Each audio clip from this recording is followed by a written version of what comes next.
तालिबान को लेकर के आखिरकार राहुल गांधी, प्रियंका गांधी और जिस तरीके से प्रेस कॉन्फ्रेंस में पत्रकारों की एंट्री बैन की गई थी, या यूं कहें कि पत्रकारों को, जिसमें महिला पत्रकार खास तौर पर, उनको आने नहीं दिया गया। उसके बाद में राहुल गांधी ने, प्रियंका गांधी ने जिस तरीके से दबाव बनाया, वो दबाव आखिरकार काम आया है। पहली प्रेस कॉन्फ्रेंस में तालिबान की विदेश मंत्री की पहली प्रेस कॉन्फ्रेंस के अंदर एक भी महिला पत्रकार नहीं थी, और जब सरकार से सवाल किए गए तो सरकार ने एक तरीके से पल्ला झाड़ लिया कि ये तो अफगानिस्तान का दूतावास है, ये भारत के अधिकार क्षेत्र से बाहर आता है, ये वो फला फला बहुत सारी बातें हुई।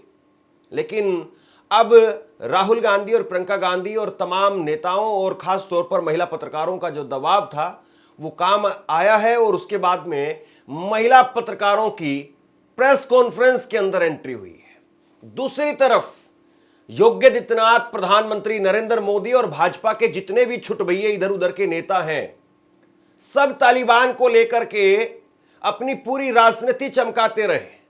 तालिबान के नाम पर भारत के मुसलमानों को उठा उठा करके बंद करने की बात या उन पर कठोर कार्रवाई करने की बात खुद मुख्यमंत्री योगी आदित्यनाथ करते रहे। खुद प्रधानमंत्री नरेंद्र मोदी वो गुड तालिबान और बैड तालिबान का पाठ पढ़ाते रहे।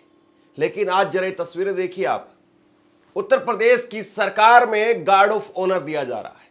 जरा ये तस्वीरें देखिए, उत्तर प्रदेश की सरकार तालिबान के विदेश मंत्री आमिर खान मुत्की, उनको रेड कारपेट वेलकम भी कर रही है, गार्ड ऑफ ऑनर भी दिया जा रहा है, जबरदस्त तरीके से उनका इस्तकबाल कर रही है योगी आदित्यनाथ की सरकार।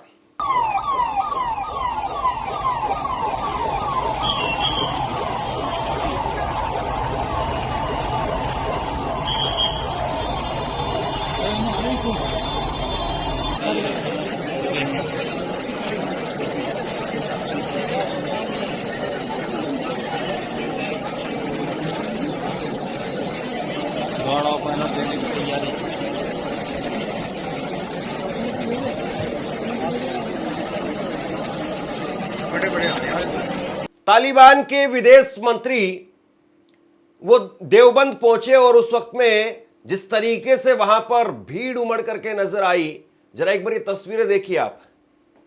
बहुत पुराना संबंध है तालिबान के नेताओं का और देवबंद का, और आज एक बार फिर से जब देवबंद में पहुंचे तो उसके बाद में जबरदस्त तरीके से यहां पर मुसलमानों की भीड़ वो एक दर्शन के लिए, दीदार के लिए यहां पर नजर आई, और बहुत बड़ी संख्या में आसपास के इलाकों से भी लोग पहुंचे हुए थे।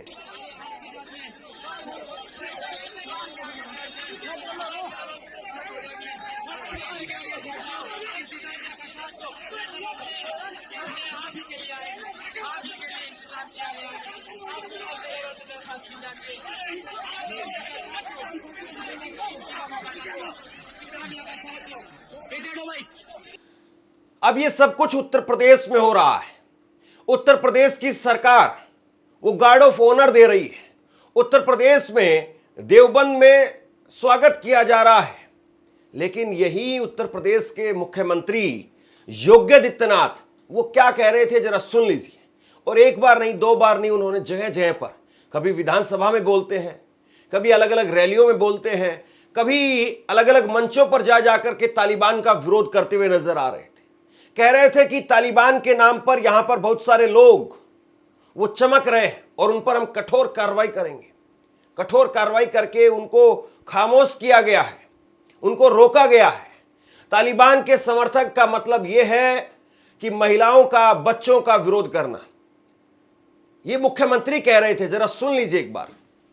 और जब आप सुनेंगे कि मुख्यमंत्री किस तरीके से तालिबान का उस वक्त में विरोध कर रहे थे, और आज की तारीख में उसी तालिबान का, उसी उत्तर प्रदेश की सरजमी पर ज्यादा वक्त नहीं बीता है साहब, आपके मुख्यमंत्री रहते रहते आज किस तरीके से स्वागत, इस्तकबाल हो रहा है। दोनों तस्वीरें मुझे लगता है कि आज एक साथ देखने की जरूरत है। जो लोग विभाजन की बात करते हैं, एक प्रकार से प्रत्यक्ष रूप से तालिबानीकरण को वह समर्थन देने का कार्य करते हैं। और आपने देखा होगा, तालिबान जैसे ही फिर से अफगानिस्तान में घुसा तमाम स्वर उभरने लग गए थे तालिबान के समर्थन में। कठोरतापूर्वक कार्रवाई की गई, तब ये स्वर शांत हो पाए। तालिबान का समर्थन का मतलब मानवता विरोधी शक्तियों को समर्थन देना। बुद्ध के शांति और मैत्री के संदेश को रोकने की साजिश का हिस्सा है तालिबान का समर्थन करना। महिलाओं और बच्चों के विरोधी तालिबान के कृत्यों का समर्थन करने का मतलब महिलाओं और आधी आबादी का अपमान करना, बच्चों का अपमान करना। एक फिल्म का डायलॉग मुझे याद आता है, बड़े मियां छोटे मियां सुभान अल्लाह। खैर, खबर यह है और बात यह है कि तालिबान अपनी प्रेस कॉन्फ्रेंस के अंदर महिला पत्रकारों को नहीं बुलाता है। जरा ये पहले की तस्वीर देखिए आप। पहली ये तस्वीर देखिए जब तालिबान की प्रेस कॉन्फ्रेंस हुई दिल्ली के अंदर अफगानिस्तान के दूतावास में, और उसमें एक भी महिला पत्रकार आपको नजर नहीं आएगी, एक भी महिला पत्रकार नहीं।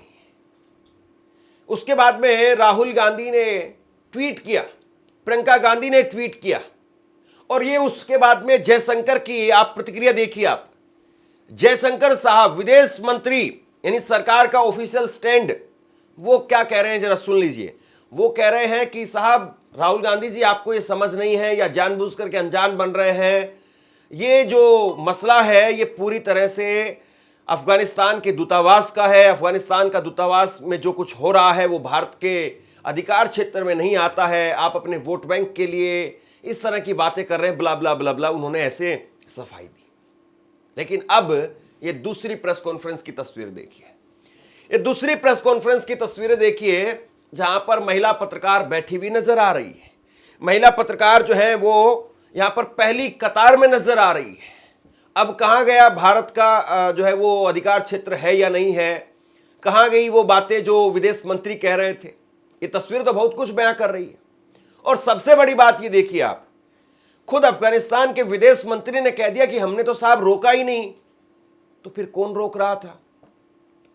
ठीक है, तालिबान के लोग, तालिबान में इस वक्त में जो सरकार चला रहे हैं वो महिलाओं को लेकर के उतनी आज़ादी नहीं देते हैं, या महिलाओं को खुले में नहीं देखना चाहते हैं, नहीं दिखाना चाहते हैं। उनकी वो सोच है, और वो जो सोच है वो ठीक भी नहीं है। ये सीधी सी बात है। लेकिन भारत में वो आखिरकार क्यों लागू किया जा रहा है? भारत तो अपनी सरजमी पर कम से कम उस सोच को हावी ना होने दे। और तालिबान के साथ में हमारे इस वक्त में रिश्ते वो जरूरत के रिश्ते हैं। कूटनीतिक तौर पर, राजनीतिक तौर पर हमें जरूरत है कि हम तालिबान के साथ में, अफगानिस्तान के साथ में आज मजबूत रिश्ते रखें। और ऐसा नहीं कि अफगानिस्तान कोई हमारा दुश्मन मुल्क है।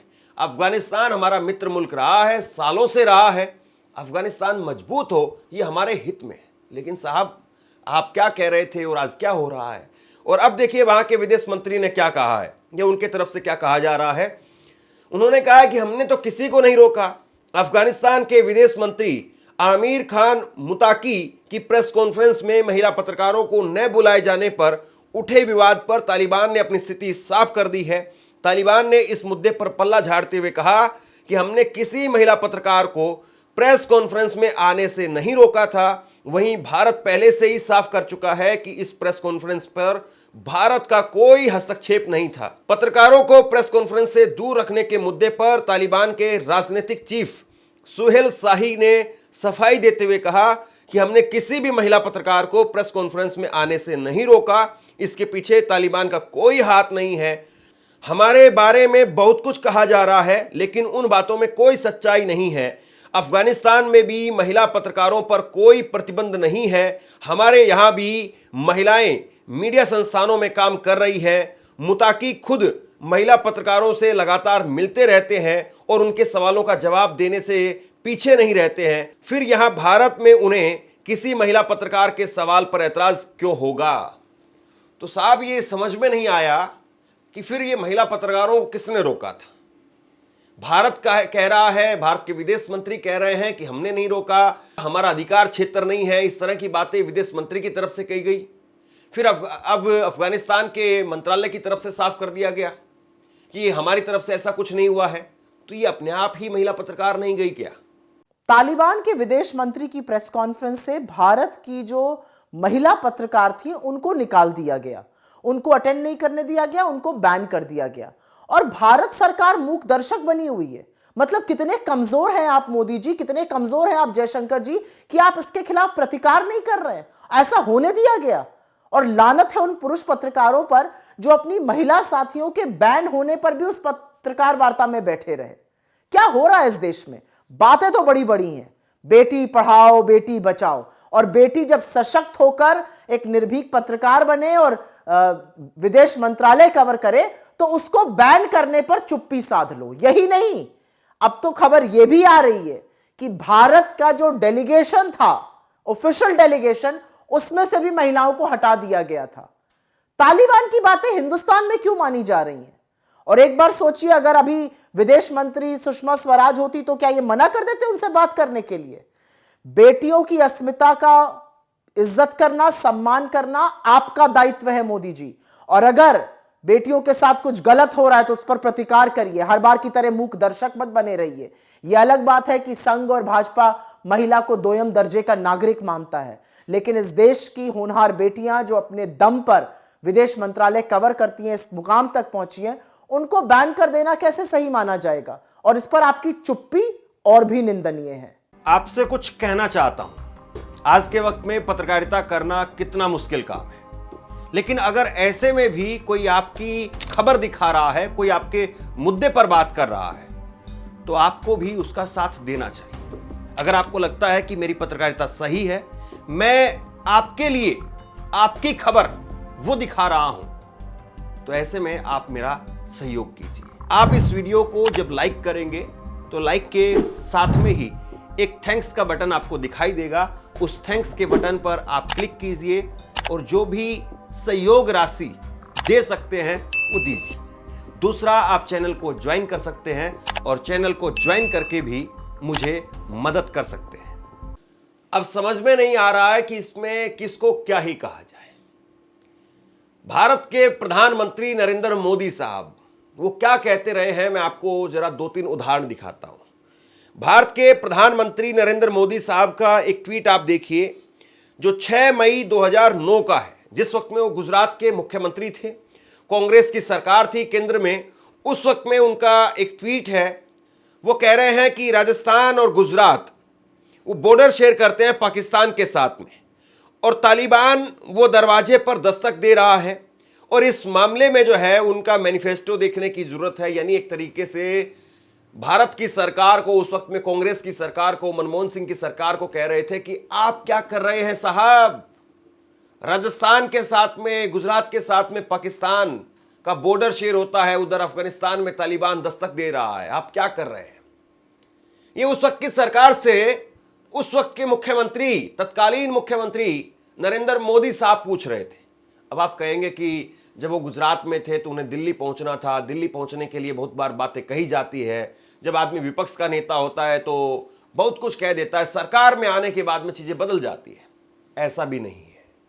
जब ये साहब सरकार में आ गए थे, नरेंद्र मोदी साहब सरकार में आ गए थे, उस वक्त में इन्होंने क्या कहा था, ये उस वक्त का ट्वीट आप देखिए। नरेंद्र मोदी साहब का ये ट्वीट देखिए आप, 17 अगस्त 2015 का है, यानी जब वो प्रधानमंत्री बन चुके थे तब का ट्वीट है। और तब उन्होंने पीएमओ के हैंडल पर जो है वो उनका एक कथन लगा है कि गुड तालिबान और बैड तालिबान, गुड टेरर और बैड टेरर, इस तरह से काम नहीं करता है। आपको फैसला लेना होगा कि आप टेररिज्म के साथ में हैं, आतंक के साथ में हैं, या फिर ह्यूमैनिटी के साथ में है, मानवता के साथ में है। बड़ी बड़ी दोहियां दी जा रही थी। और प्रधानमंत्री को जरा आप सुनिए, और एक तरफ जो है वो आप देखिए कि प्रधानमंत्री उस वक्त में क्या कह रहे थे। और ये बात 50 साल पुरानी नहीं है। ये बात ऐसा भी नहीं कि अटल बिहारी वाजपेयी कुछ और कहते थे, वो बस चलाते थे, या वो कुछ और कहते थे। आज नरेंद्र मोदी क्या कर रहे हैं, उस वक्त में नरेंद्र मोदी क्या कर रहे थे। आज भी वो प्रधानमंत्री हैं, तब भी वो प्रधानमंत्री थे। Good Taliban bad Taliban, good terrorism bad terrorism, ये अब चलने वाला नहीं है।